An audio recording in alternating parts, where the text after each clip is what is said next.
আমরা আরেকটা গুরুত্বপূর্ণ জিনিস নিয়ে আলাপ করি, সেটা হচ্ছে যে মেন্টর। হ্যাঁ, মানে আমরা জানি যে মানুষ মানুষকে ইন্সপায়ার করে, মোটিভেট করে। আমরা ইদানিংকালে যেই কমন একটা শব্দ শুনতে পাই যে মোটিভেশনাল স্পিকার, মানুষকে মোটিভেট করে। তো এই যে মোটিভেশনাল স্পিকার, মেন্টর, এদের ভূমিকাটা কি একজন মানুষের জন্য?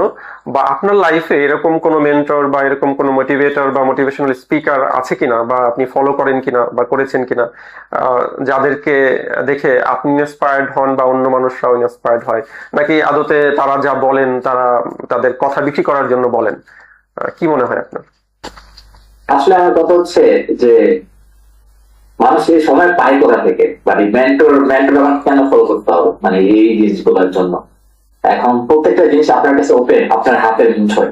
আপনি নিজে আপনি একটা নিশ সিলেক্ট করে আপনি এভাবে আপনি কাজ করতে পারেন। যে কোনো কিছু আপনার কারো ফলো করতে হবে, বা কেউ কিছু বিক্রি করতেছে ওইটা আপনি নিতেছেন, ওনাকে ফলো করতেছেন, আপনি ওনারা জিজ্ঞাসা করেন উনি কারে ফলো করছেন, এই মেন্টর আসছে কোথেকে।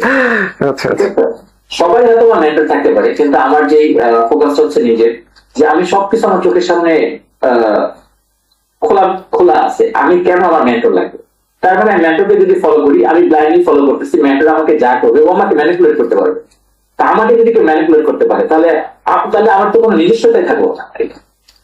রাইট। এটা হচ্ছে আমার অ্যাকচুয়ালি একান্ত অপিনিয়ন, একান্ত। যে এইখানে মেন্টর আপনি সবার থেকে নলেজ গ্যাদার করেন। আপনি ওর একটা কথা ভালো লাগছে, আপনি ওইটা থেকে পজিটিভ গুলো আপনি পিক আপ করেন, ঠিক আছে।